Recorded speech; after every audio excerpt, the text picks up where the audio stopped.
Hi there. Welcome to the Cloud Security Podcast. Thanks for joining us today. Your host here are Tim Peacock, the product manager for threat detection here at Cloud, and Anton Chuvakin, a reformed analyst and member of Cloud Security team here at Google. You can find this podcast wherever podcasts are distributed and at our website whenever we finally launch it. Yes, this is happening. You can also follow us on Twitter at twitter.com/CloudSecPodcast. Now for the fun part. Our guest today is Alyssa Miller, a Business Information Security Officer at S&P Global. So this sounds like a fun title, Alyssa. Would you care to give us a brief outline what the BISO really means? Yeah, so I get that question a lot. What is a BISO? I know what a CISO is, but what is this BISO thing? Why is it a B instead of a C? And really, the easiest way to explain it is that it's like a CISO, but I'm specifically focused on one division of our organization. And instead of being like a divisional CISO that reports into a centralized CISO organization in info security, I actually report into the division and into the division's CTO. So my goal ultimately, and the focus of my role, is to bridge that gap between the business and the centralized security team, helping the business understand how they can apply these requirements and practices from the security team, but also the other way around too, pushing back on the security team and giving them more business context. So as they're trying to develop new policies and standards and other things, they can do it in a way that makes sense for what we're doing within our engineering teams and across the business lines.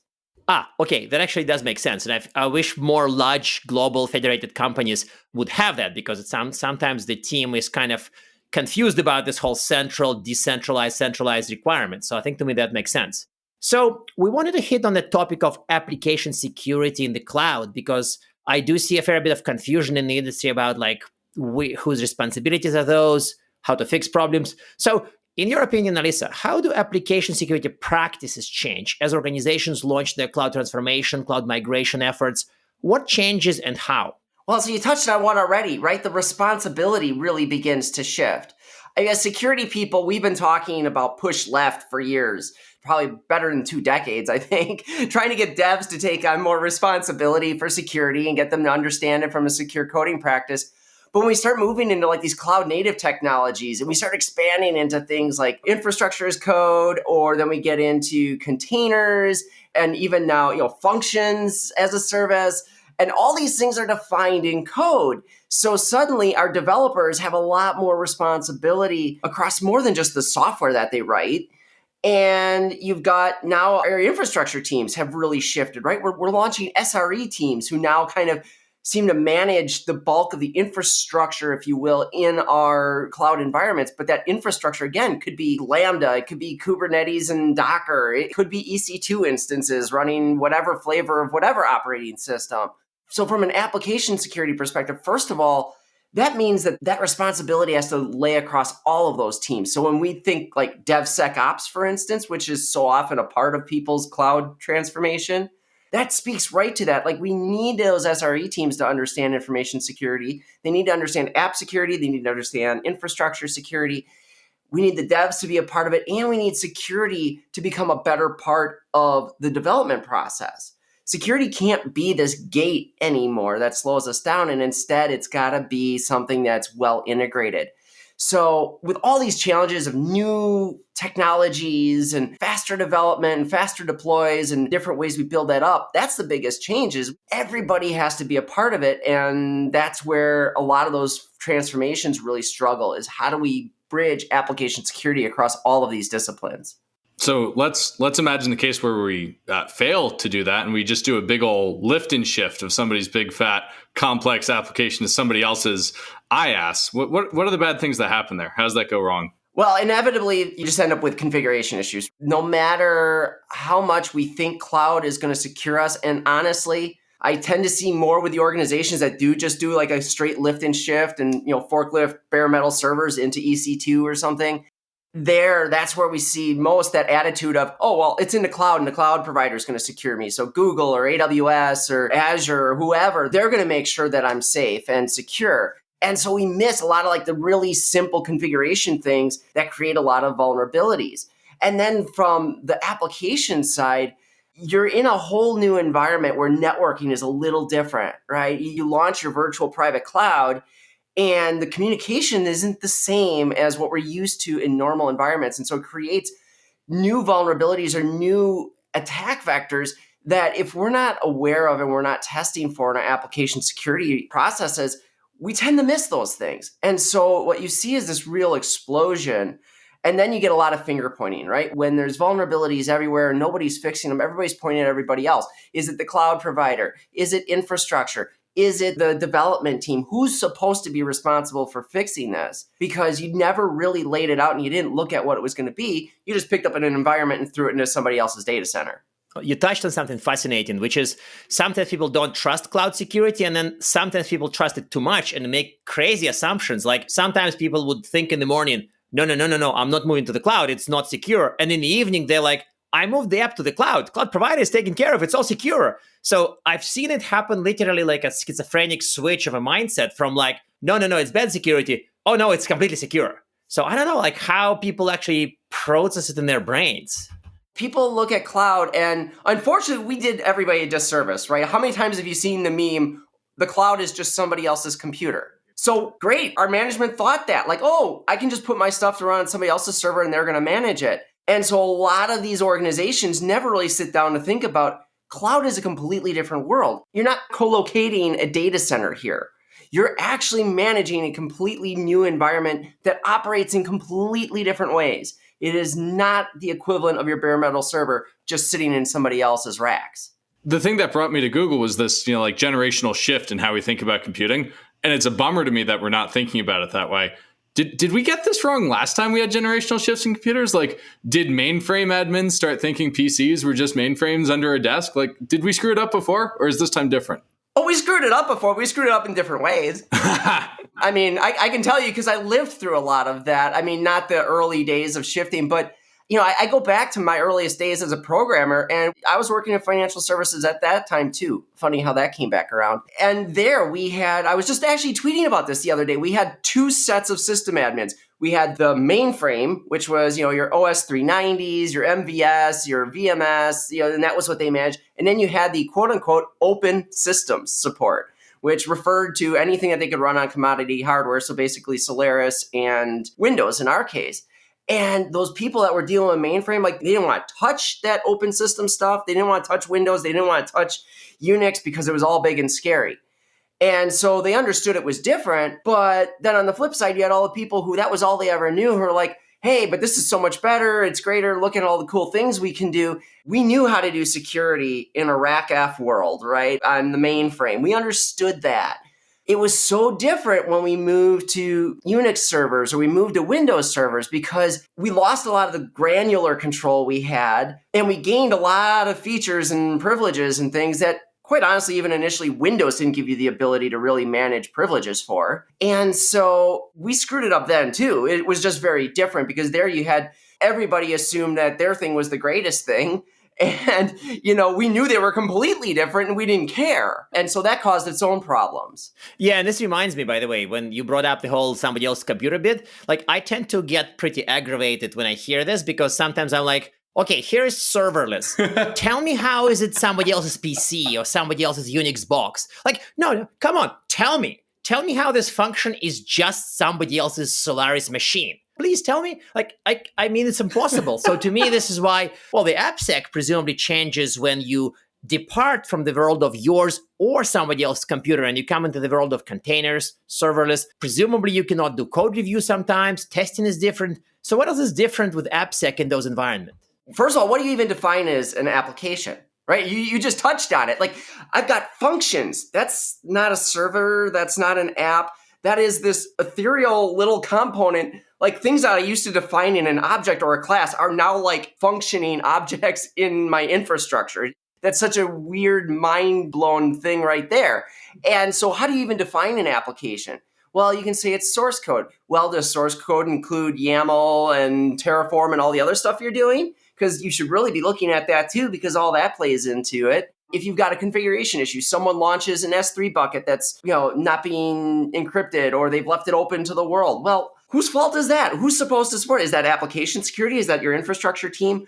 So back to it's just someone else's computer. Tell that to the Cloud Native Computing Foundation. When you see their huge map of all of the cloud native technologies, it's gigantic. I mean, I've got a 30-some inch, wide monitor over here, and I can't fit it on there and actually be able to read anything. It's that much. So where did all those technologies suddenly come from if it was just somebody else's computer? It's not. And so from the AppSec perspective, this means we got to have a lot more tooling around how are we even going to assess it. So you mentioned like code reviews. Maybe I can run my traditional code review tool, my SaaS tool, if you're familiar with the term, but maybe not. Maybe I'm doing something with something like Scala where, oh my gosh, try to find scanners that can actually handle Scala right now is pretty tough. There's a few, they're expensive, and they aren't really the most feature rich yet, right? And so we have all these things that are just all a part of this explosion of cloud native technologies. Trying to understand containers and Kubernetes environments. Try to find yourself a commercial scanner that'll scan your Lambda functions. Forget it. Good luck. I mean, it's a struggle. And so I think that changes the face of it too, because each one of them right now has its own niche tools and practices. And a lot of those things don't even come together then on the back end when you're trying to manage it from a vulnerability management perspective.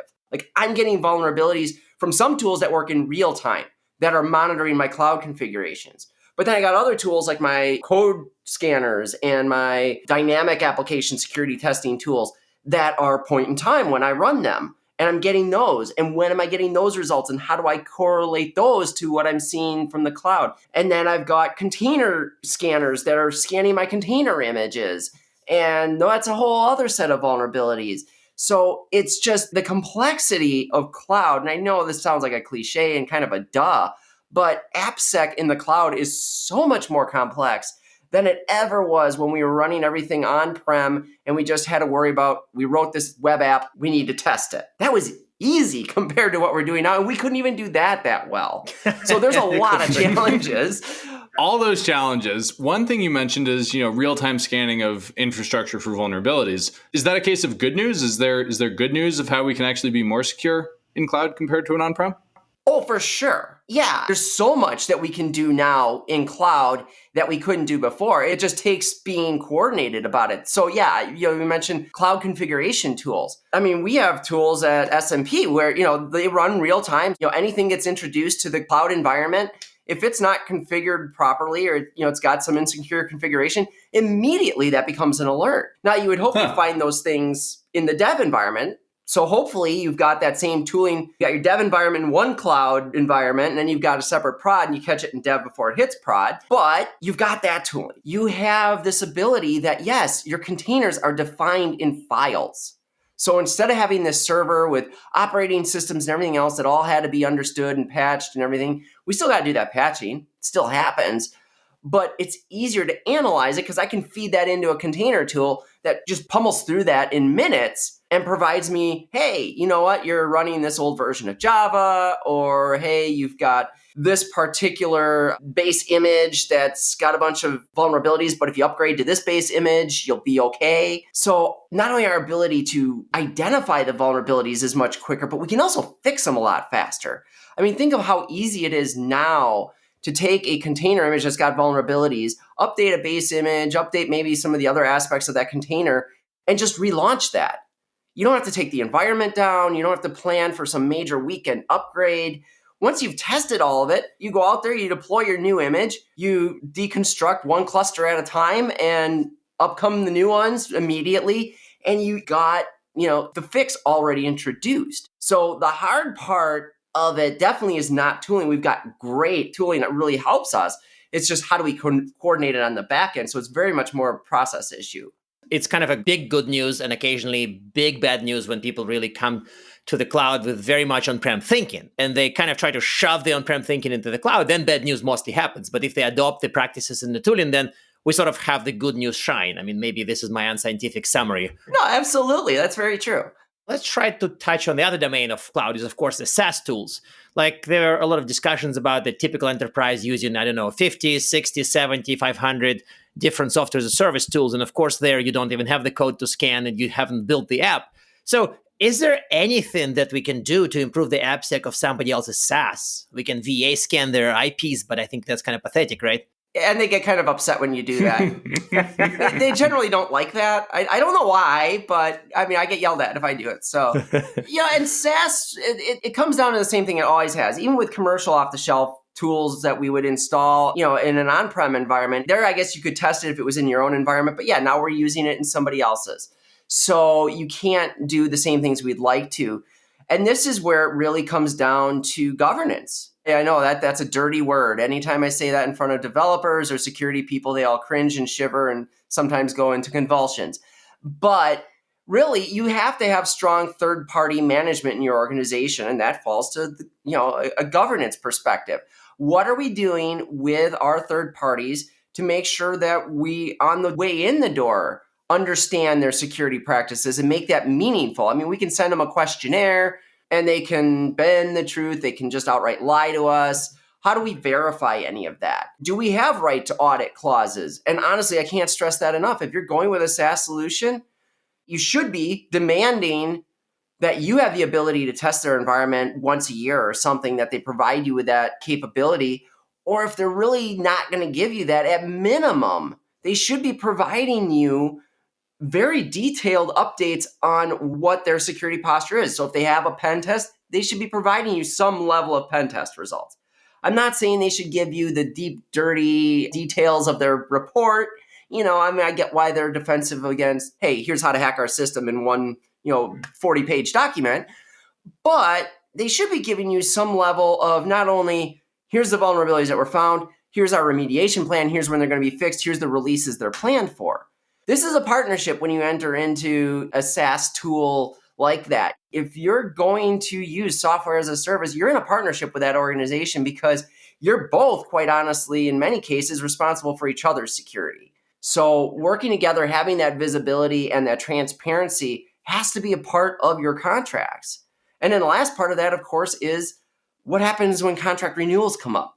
What do you have in there built in that allows you to leverage what occurred before, if there were issues in particular, to maybe get a better deal in your contract? Or if you're the SaaS provider, heck, if you're performing well and you didn't have any vulnerabilities or you had minimal vulnerabilities and you reacted to them all really fast, you did everything you're supposed to do, maybe use that as justification to make an extra 5% in the next contract. Yeah, but it sounds like it's going to be a lot of paper security, right? Where we don't really have the strong technical controls. We're going to have the tools of lawyers rather than tools of technologists in our favor. Kind of, we are having the paper defense, which to me always makes me nervous, right? Yeah, I mean, a lot of it does come down to that. Because at the end of the day, if you're dealing with a SaaS tool, you're giving them your data. Like, you're probably not connected to their systems. You might be safe that way, but your data's there. And that's what you're trying to defend with them. And so, there's only so much you can do from a technological side because you don't own those systems. But at least making sure that they're doing the right things and that you're seeing proof that they're doing the right things makes it a little better than just paper security, because at least you're getting evidence that they're actually doing what they say they do and that they're doing the right things. Of course, that also requires you as an organization to understand what those right things are, because you have to be doing them too and building them into your contracts. Because I think to judge that they're good, you need to know what good is. And I think that's sometimes is confused by clients. So let me try this. This is kind of, we're kind of starting to wrap up, and I want to hit you with maybe a hard question. What's your advice to a security leader who insists on doing application security in the cloud the same way they did it on premise? They just stick to the old ways and they pretend none of this cool DevOps CI/CD stuff exists. They just want to do it the same way. What's your advice to them? Like, yeah, sure, we can say stop doing it, but like anything more nuanced than that? Oh, for sure. And let's just start with something that has been a mantra in security as long as I've been in development or in security. When it comes to business versus security, business will win every single time. I don't care how committed your leadership is to the security of their products and everything else. At the end of the day, if they're butting heads, security versus business, the business ends up winning. That's just the way it is. And so understanding that from a security perspective is important.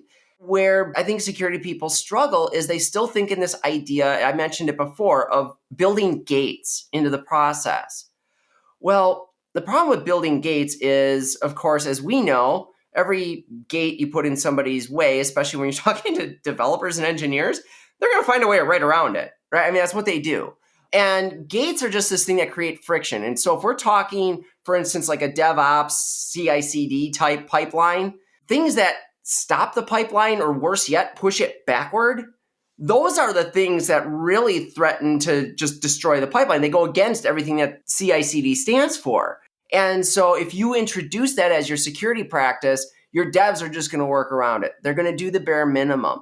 So when you bring security into the space, the best way to do it is to bring it in a way that you can demonstrate to your engineers and your devs, hey, this is actually going to make your life easier. This is going to streamline your development. I'm going to put a SaaS tool in your IDE so you can go ahead and you can program to your heart's content, write all the code you want. It's going to alert you when there's mistakes so that now when you commit that and you promote it and the pipeline kicks off, it doesn't break the build because you had some super ugly vulnerability sitting in there. So now you can avoid those break the build situations. So show them how that happens and how pushing left truly like into their desktop helps. The other one I really push, and this is like the ultimate push left, threat modeling.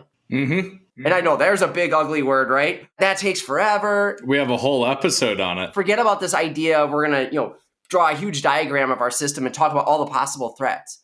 Break your threat modeling now and just do it at the user story level and literally document it in the user story and put it in plain English. You don't need to have all these technical terms, but put it in there because now what that does is your business people can write that stuff. Like they understand what the threats are in terms of theft and loss of data, and they understand where the critical assets are so they can talk about here's what's most important based on just this user story. Your devs get that. They can take that and they can internalize that and they can build security controls around that, right? I mean, it suddenly now it's like, this makes a little more sense. I'm trying to defend against this very specific thing.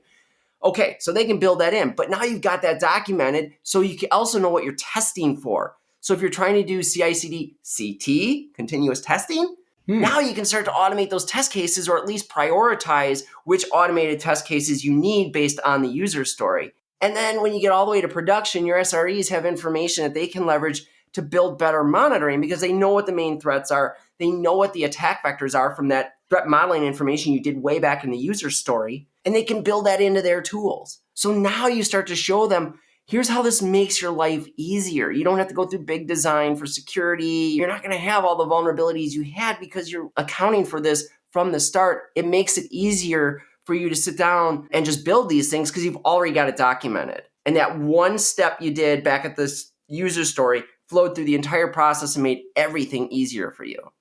Well, I really like that. So we're going to ask the final question, and this is becoming the traditional final question. What do you recommend as follow-up reading or materials for listeners to go check out so that they can keep getting deeper on this stuff after they're done listening?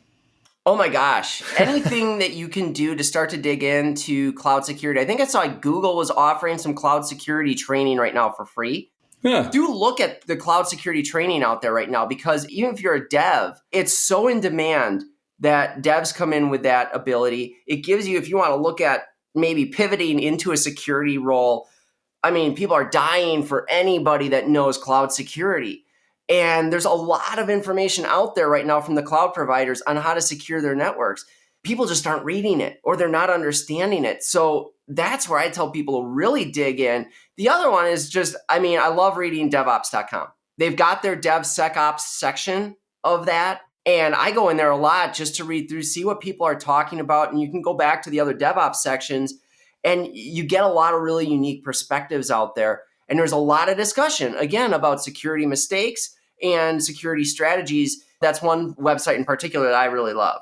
Well, hey, listeners, Alyssa, we are at time today. Thank you so much for joining us. You can find this podcast wherever podcasts are sold. You can follow us on Twitter as well, twitter.com/CloudSecPodcast. My co-host at Anton_Chavakin, myself at _Tim Peacock, and our guest at Alyssa M_InfoSec. There's no B in your Twitter handle though. No. For a BISA, we're missing the B. No B's. Please, listeners, tweet at us, email us, argue with us. If we like or hate what we hear from you, we might even invite you to the next episode. And with that, we'll see you on the next episode of the Cloud Security Podcast.